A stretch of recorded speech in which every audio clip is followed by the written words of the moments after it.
Thank you, Anjana. Good afternoon, one and all present here. Neeraj Basur is a chartered accountant and the company secretary with over 2 decades of industry experience, currently working with Bluestar Limited as the chief financial officer. Before he took on his current role with Bluestar in July 2014, Neeraj was in the role of chief financial officer with Max Bhopal Health Insurance since its inception in 2008 and played a crucial role in preparing Max Bhopal's strategic and financial roadmap as well as framing the investment framework and setting up the systems. Prior to that, he worked for over 6 years as a senior vice president corporate finance with Max India, where he was responsible for investors' relation, fundraising, risk management, and financial planning activities. Prior to this, he has worked with HCL Technologies, Spice Telecom, Escorts Limited. Sir has gained a rich and a diverse experience in the industries like manufacturing, telecom, software technology, life insurance, and health insurance. He has also undergone an accelerated general management program at ISB Hyderabad.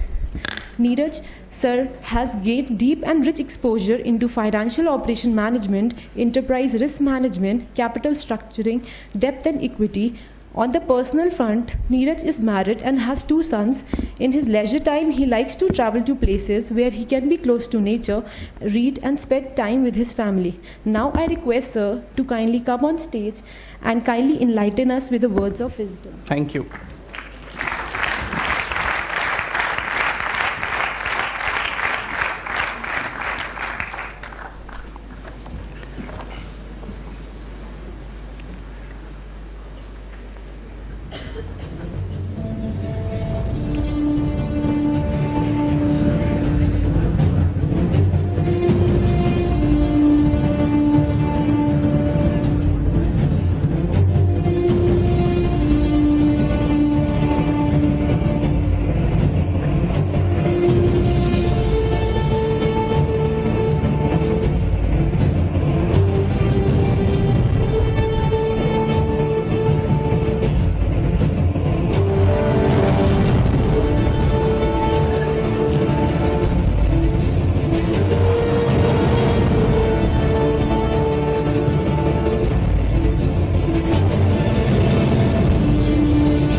Sorry, it's not playing properly. I'm going to play it again. Just wait. For some reason, it's not playing properly.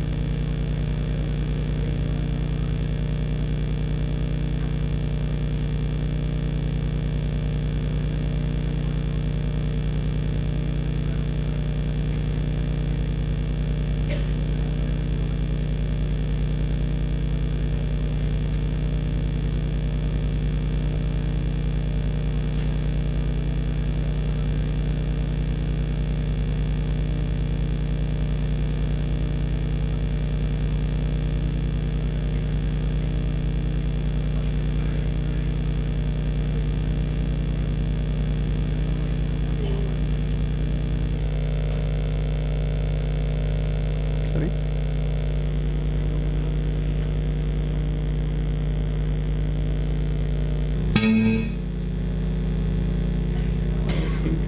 Lag on this one. I'll play it again.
So I was quite keen that we start with this video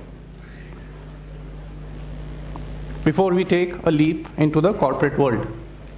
Yeah? That's what I guess everyone here is eager to do. Yeah? Yes. Are you guys ready for the corporate world? Yes. Excellent, excellent. So, firstly, how are we doing on time? How much time do I have for this? 45 minutes? 145. Okay, all right. So here is what I will try and do in the next half an hour, 45 minutes, to share with you a perspective about what can you expect or what should you expect when you enter the corporate world. All of you are ready for the corporate world, as you said. The previous speaker, Anandita, was doing a great job in setting the expectations in terms of what will happen when you guys become managers. Someday, from managers, all of you have to become leaders.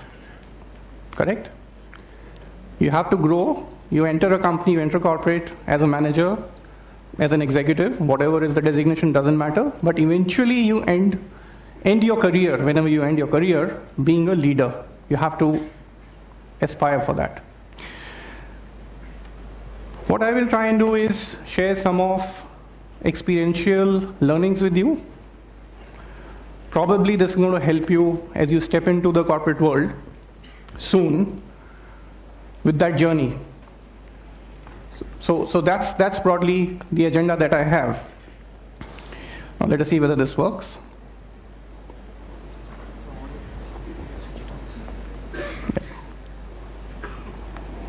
All right.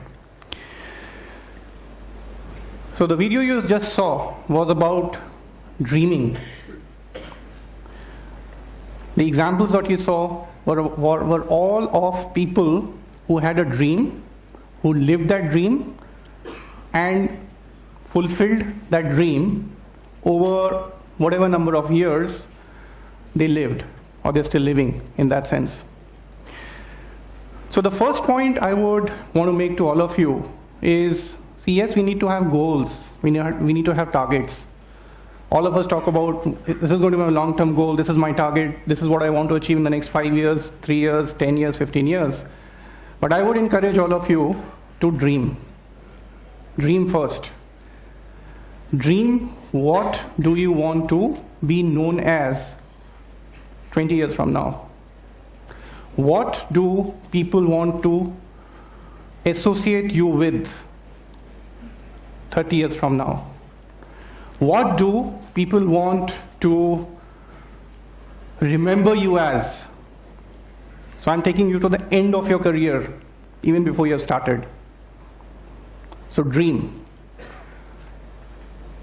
Having a dream and then living that dream are two very important elements of getting into the business world. Doesn't matter whether you're going to start with a job, whether you're going to be on your own, doesn't really matter. But having a dream is very important. The next important thing is believe in your dream.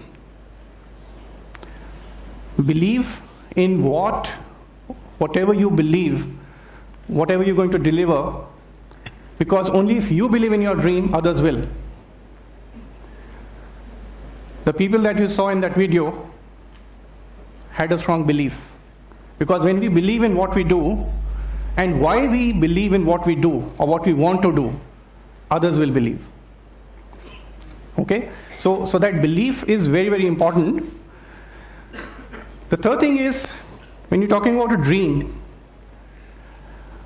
let the magnitude of the outside world not scare us. Let it not over-enamor us. Dream big.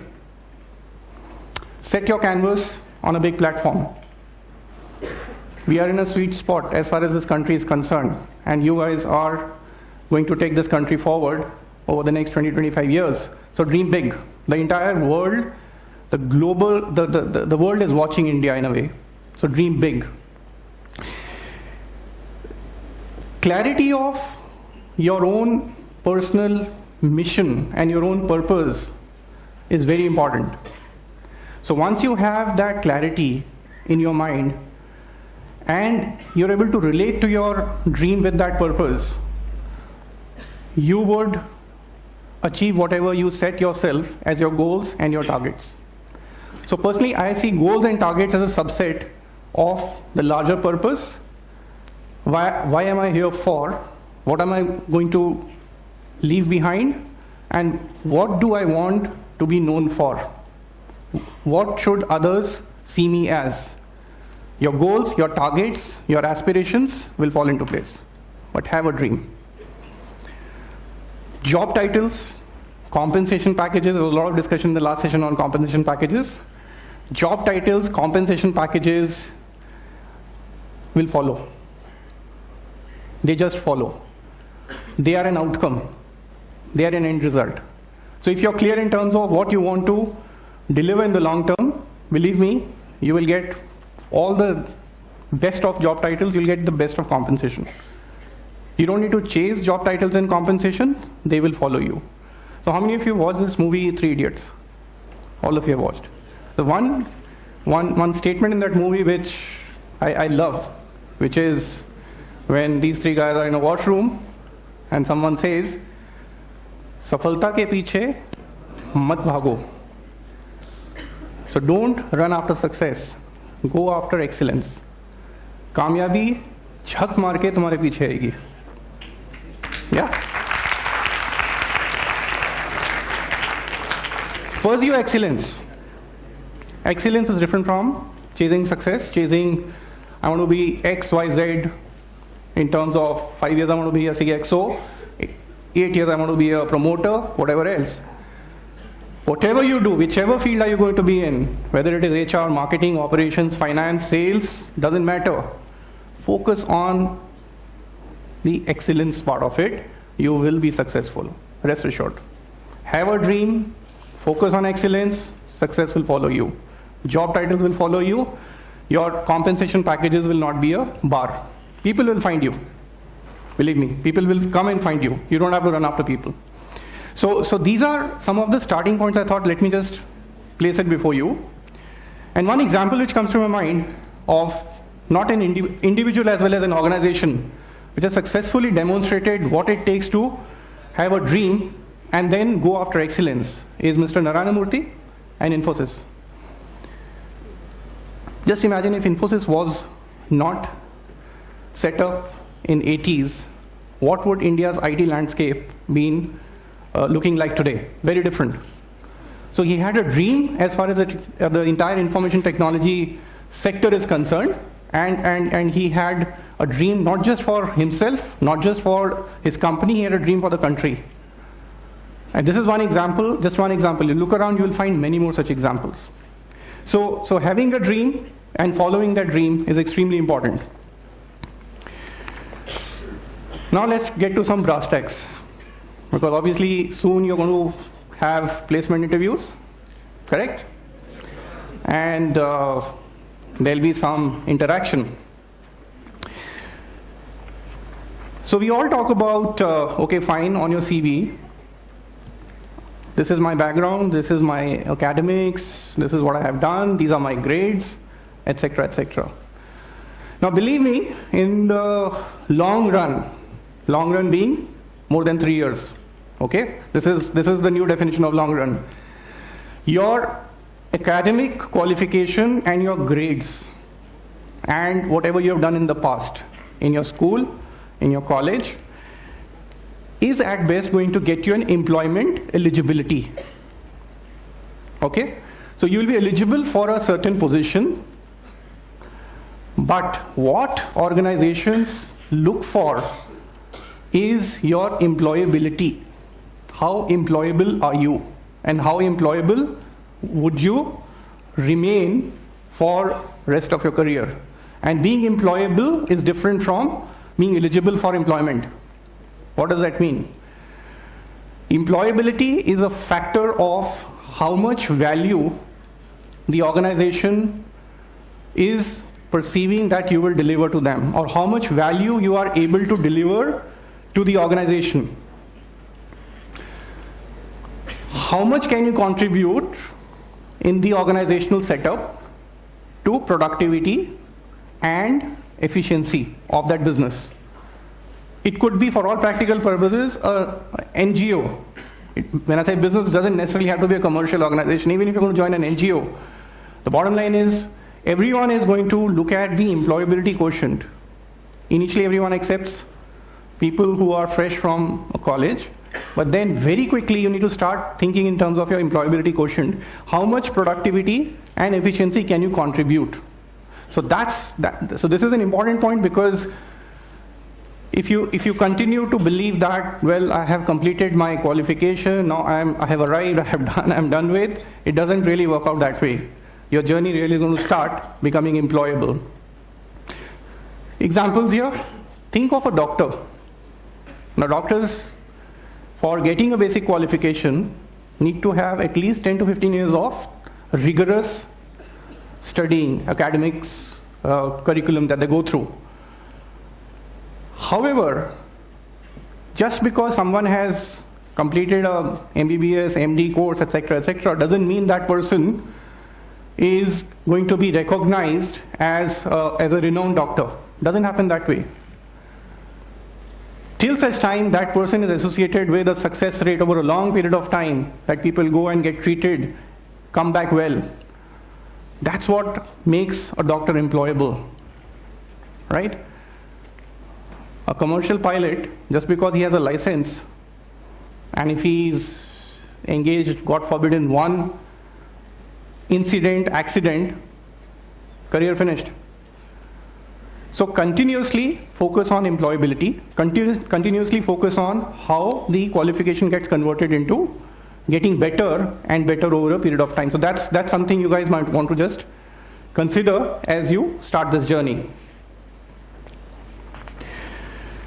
Now, one of the things which has worked very well as far as my own experience is concerned, and in some ways Ananta was also talking about it, having a learning mindset is very, very important. Learning never stops. Learning is a journey. What does learning mind? So there is a learning mindset and there is kind of a fixed mindset. And you must have come across people having both. Now, a learning mindset is something that allows us to enhance our knowledge, and whichever subject we are going to focus on, improve our subject matter expertise over a period of time. If we have a learning mindset, if we are willing to learn, we will embrace challenges far more easily. We will know how to persist in the face of obstacles, and believe me, obstacles and challenges are a part of the journey. Only if we have a learning mindset, you will be able to go through that journey of challenges and obstacles far more easily. If you have a learning mindset, whatever efforts that you put in your job, in your work, even in your studies, by the way, this becomes a pathway to mastering whatever you're doing. It's a pathway. The efforts that you put becomes a pathway to mastering whatever you want to learn. With a learning mindset, you are able to take criticism positively. You certainly don't become defensive, okay? Because what's going to happen in your first year when you get into a company, you will go through what you heard. In most companies, you still have this appraisal system. There are only very few companies which have done away with it. And appraisal is a process which gives you feedback about what you were supposed to do, expected to do, what you had agreed to do, compared to what you delivered. Now, if you're going to take that as a criticism, if there's someone has a fixed mindset, might believe that, well, मैंने सब कुछ अच्छा किया, why am I being bothered, why am I being given this feedback, then you will not learn. Only if you have an open and a learning mindset, you will take criticism positively and learn from it, okay? If you have a learning mindset, you would be able to observe others who are successful and learn from their experience. You would be able to learn from the failures of others. That's what a learning mindset does to you. So with a learning mindset, it is okay to fail. It is okay to fall. It is okay to fail, fall, but change and then come back. So as you just step into this world, carry with you a very open mind. Seek feedback. Okay? Seek feedback. Seek 360-degree feedback. The best feedback you will ever get. Now companies will put you through a number of feedback mechanisms, forced feedback mechanism, but you should try and get this on your own. The best feedback you'll ever get is from your friend, from a peer. Because the feedback coming from your boss, your manager, and your subordinate, when you start having subordinates in your team, likely will be conditioned. The best feedback comes from your family. The best feedback comes from your friends.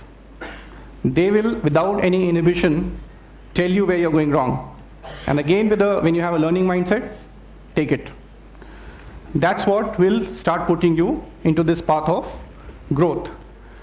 The example which comes to my mind of someone who actually has demonstrated this mindset very visibly is Sachin Tendulkar.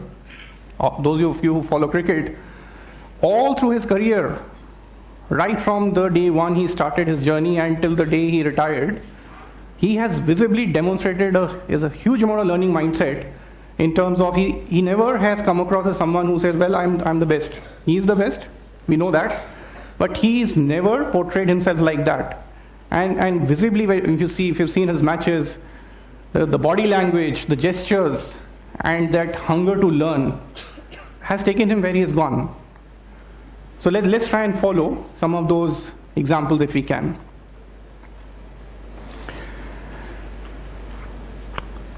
Along with having hunger to learn, it's important to have the hunger to acquire new skills and competencies. And why?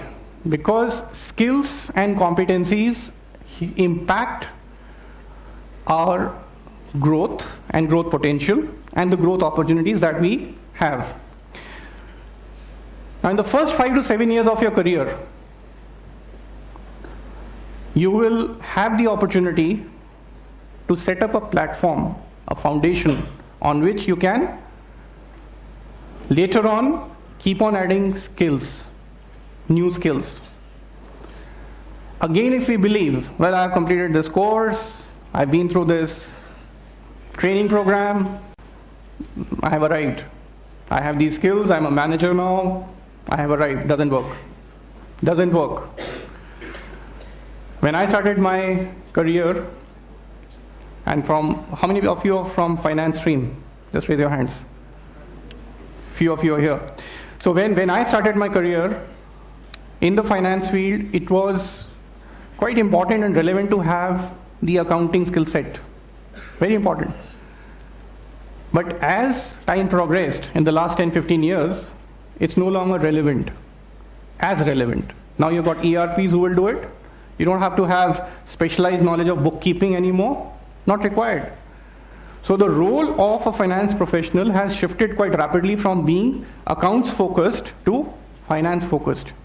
And those who have successfully made this transition and acquired new skill sets on how to get better at managing finances, including accounting, have done well.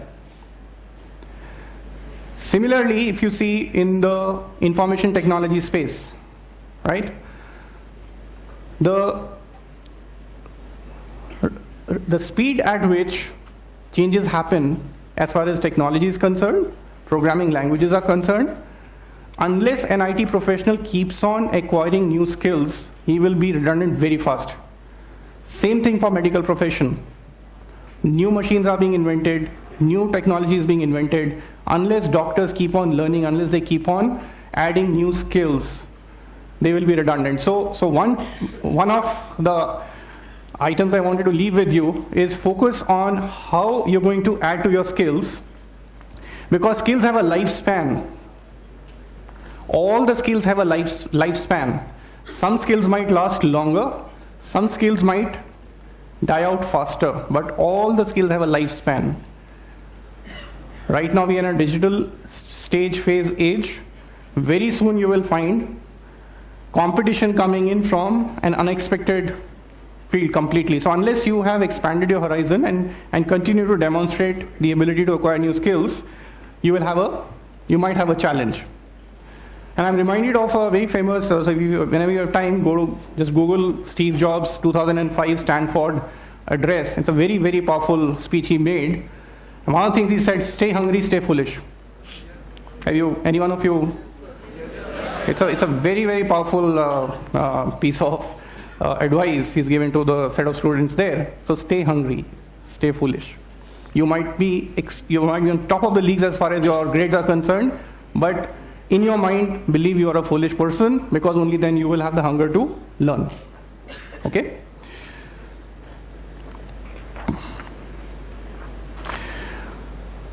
Now, quite a few candidates that I end up meeting for potential job interviews, I'm deeply surprised with the lack of being updated with the current affairs.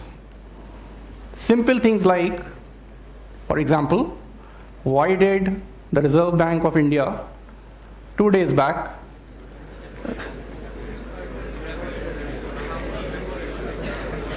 I'm very happy that by how much? Excellent. So I'm quite impressed. So if I'm going to interview you, I'll be first quite happy that you're aware of the repo rate has been reduced by 50 basis points. My next question will be why? And then my next question will be what? Why did RBI take so long? And my next question will be, what is the linkage between a repo rate and inflation? Point is, this is not intended to be a discussion on repo rates. Point is, unless you stay updated on as basic as what's happening around you, whatever interests, you don't need to be experts in repo rates and economy and only financial world. Whatever interests you, if you are from a marketing background, what's happening in the marketing world? What is Airtel's 4G ad doing to the market in terms of share of voice versus another ad which has been doing rounds in the last 2 weeks? What is going on in terms of distribution if you're from the sales field?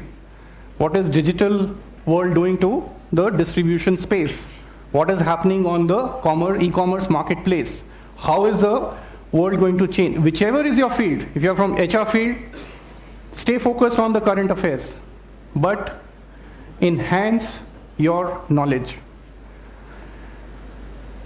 Social media is definitely a powerful tool, all of us know that. But social media can also be a big distraction. Okay? Unless you know how to manage social media will start managing you. And especially when you get into a job, a full-time job, unless you've learned the art of balancing your online time with your offline time, chances are that you will face a little bit of a challenge. So while it's an excellent thing to happen in terms of enhancing knowledge, as I'm propagating here, you need to know how to handle it. Now, what's worked for me personally is a little outdated, but again, I would still propose is a reading habit. Read. Whatever you like, read. Long back, one of my professors had told me, a group of us, and very powerful, if you get into the habit of reading one book a month, only one book a month, 12 books in a year, 60 books in 5 years, the amount of knowledge you will have, the amount of insights you will have, because you would have read the views of 60 different authors. And mind you, whoever is writing a book has done a fair amount of research. So it's research of 60 people which you have the opportunity to imbibe over a period of 5 years, and that sets you apart. In the business world, your grades will not count. Like I said a short while back, your knowledge will count. People will stop looking at your biodata, people will stop looking at your mark sheets, people will stop looking very, very soon. Now, I've just changed the job about a year and a half ago. I was not asked to bring my mark sheet in any of the interviews. Frankly, I've even forgotten what was my score 25 years ago when I passed out. I've forgotten. irrelevant. What gets tested, what gets measured, what gets rewarded is your knowledge. So get into this habit of reading. Nothing can be more powerful than reading, is my personal experience. If you guys want to try it out, please do. Because this will, whichever field you are going to be in, if you get in the habit of acquiring knowledge through whichever means, you will be in the top of the league within the next 5 years. Assured, guaranteed. Okay?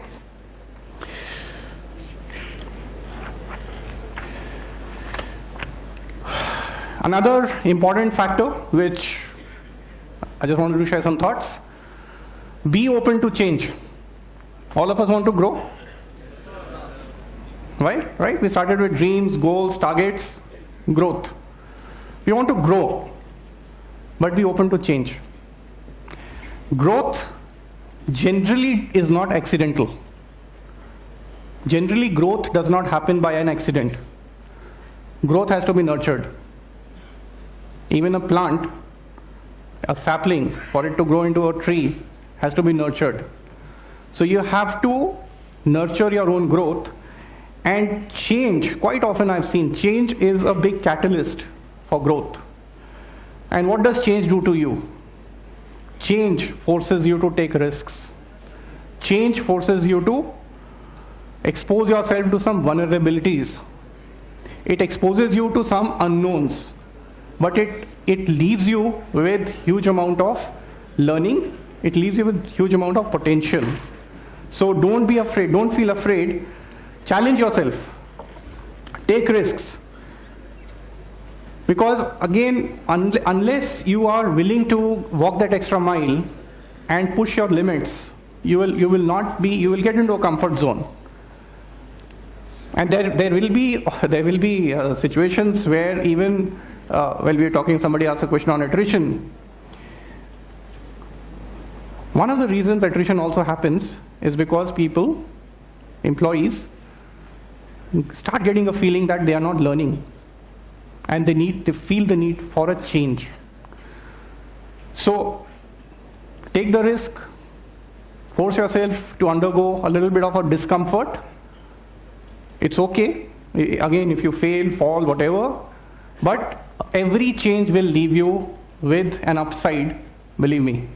It's going to happen. Now, in your city, you have a company called Bajaj Auto. Yeah? Till about 18 years back, Bajaj Auto was famous for what? Scooters. Hamara Bajaj. Do they manufacture scooters anymore? They are considering to manufacture it again, by the way. They don't manufacture scooters anymore. They got into the motorcycle segment. They forced themselves to change. Now, if they had not done that, if they had not seen 20 years back the shift, the wave in favor of motorcycle as a product, as a category shift, what would have happened? So this applies equally to organizations. And what is an organization? It's a sum total of all of us. An organization is nothing but a set of people who run it. Another contrasting example, you've heard of companies who were manufacturing camera film rolls. Many companies used to do that. Many companies were doing that. What happened to those companies?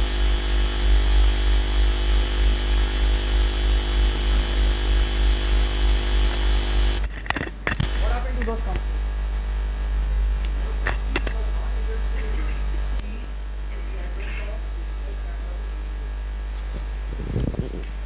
Thank you.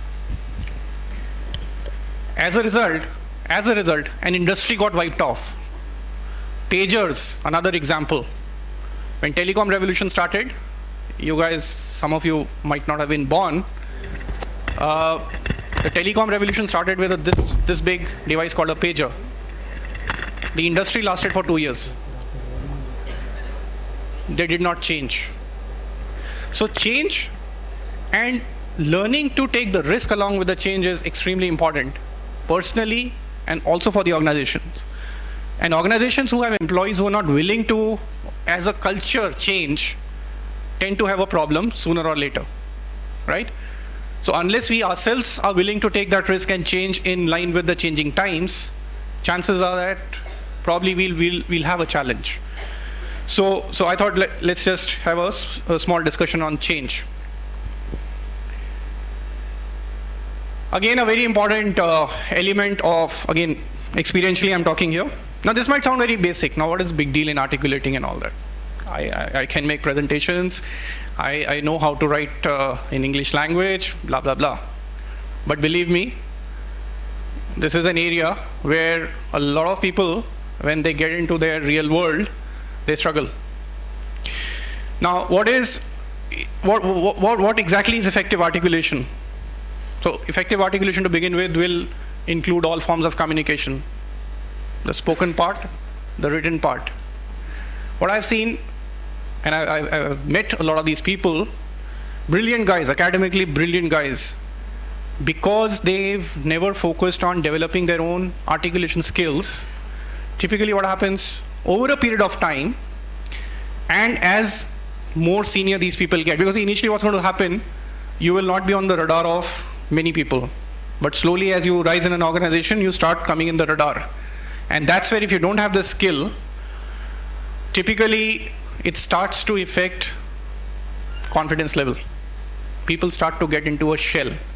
Now they don't want to expose themselves.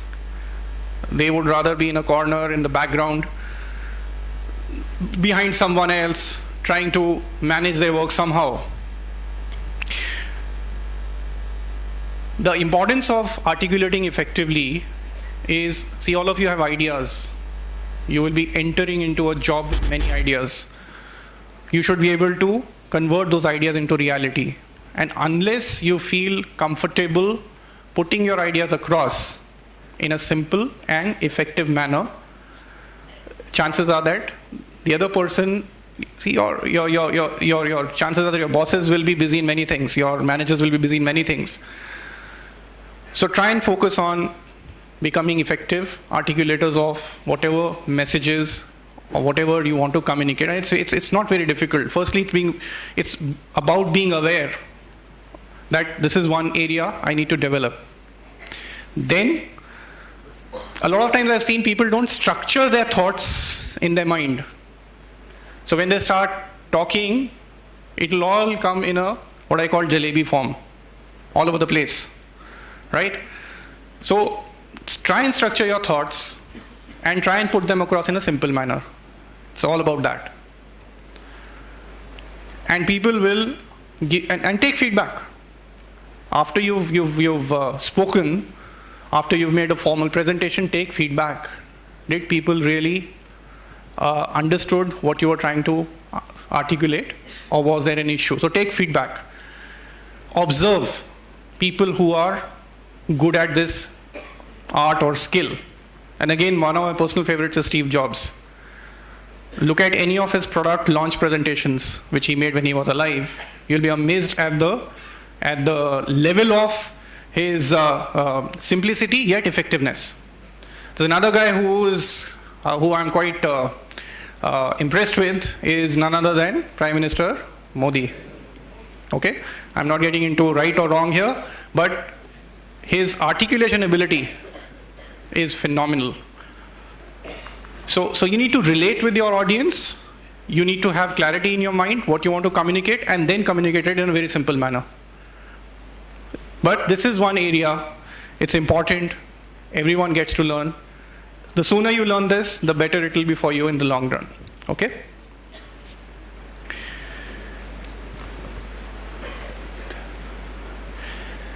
This is another one which, again, from my experience, I've seen a lot of people struggle. A lot of people tend to misunderstand listening with hearing. Oh, well, I'm listening. Actually, people are just hearing. They're not listening. They don't listen. Early in your career, if you frame this habit, believe me, it will take you miles ahead of your peers. Why? Because firstly, this particular skill is in short supply. Telling you with experience. Because this requires a little bit of consciousness, self-awareness. And why it is important? Okay, especially when you are fresh, you get into a job, Your manager gives you an assignment. You are enthusiastic. You've done some during your industry research phase. You've done some project. You know exactly what you need to do. So you just listen to half of the instructions. You go, you complete, and you come back, and that's not what he expected. So what happens? You've lost time. It's productivity loss to begin with. Rework. You'll be sent back and asked to do that thing again. More loss of time. And if you get into this habit, then typically you would find it difficult to get more and more responsibility. Start listening effectively, because it is not just about you listening to someone's words, someone's spoken words. It is also about you being very watchful of people's body language. So there is a lot of listening in unspoken gestures, right? And as I see around, I'm listening a lot of the need for lunch. I can listen amongst you. I know I'm standing in between you and lunch, but listen to unspoken words. You'll gather this with experience. But start observing. It'll help you. And there are some professions. Now let me try and link this with your curriculum if possible. To begin with, doctors. All of us have been to doctors who we believe are बहुत बढ़िया है. वो 15 minute में पूरा समझ में आ गया. What is that guy doing? He's just giving you a patient listening ear. Half of our medical problem gets resolved when we are able to just download our issue to the doctor. So good doctors are generally good listeners. Just try this out. Lawyers, surprisingly, lawyers like to speak, but good lawyers are good listeners. Any successful lawyer, because that guy has to listen to his counterpart and then frame his arguments before a court. Any good lawyer will be a good listener. Okay? So, a sales guy, all of those if you are following a sales stream, your effectiveness of your sales pitch will depend if you allow your customer to speak and you listen to your customer. A lot of times you will go with your sales pitch, sales presentation, your brochure, your product, pamphlets, and then blah, blah, blah, blah, blah. You will start, and the customer is saying, well, okay, I need something else. So if you start listening to your customer, you will improve the effectiveness of your sales pitch a lot. So there's again some examples for this area.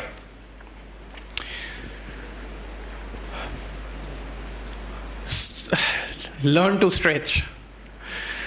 How many of you go or have gone to gym? A lot of you. You have a gym in this campus? Yes. Excellent. Why do you go to a gym? Why do you need to go to a gym? Fitness, physical strength, yeah? Physical strength. What about mental strength? Just like you're conscious about your physique, you're conscious you want to look good, you want to remain fit. So a gym is there, exercises are there. By stretching yourself mentally, by pushing your limits, your brain, you're conditioning your brain to build capacity. And in an organizational setup, the higher you go, you will need that capacity.